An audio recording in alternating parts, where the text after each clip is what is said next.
Samantala, isa naman pong pygmy sperm whale ang natagpuan o napadpad sa dalampasigan sa Zambales. May live at exclusive report si Ian Cruz. Ian?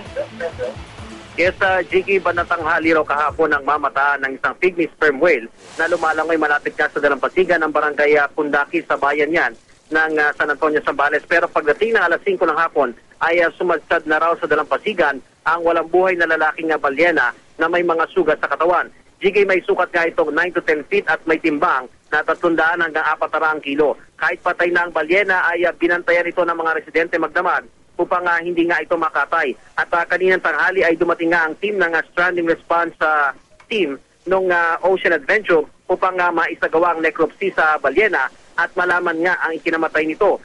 Isang buwan o higit pa ang hihintayin para malaman nga ang sanhi ng kamatayan ng balyena matapos mapasuri sa laboratorio ng UP Diliman at UP Los Baños ang mga sample ng parte ng balyena.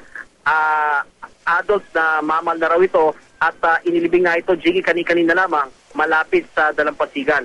Paalala ng mga eksperto, hindi ligtas kainin ang mga na-stranded na balyena dahil maaaring nagkasakit ito. Makalipas ang 7 hanggang 12 buwan ay maaari na raw hukayin at kunin ang buto ng nasabing balyena para ma-display naman sa isang museo. Jiggy?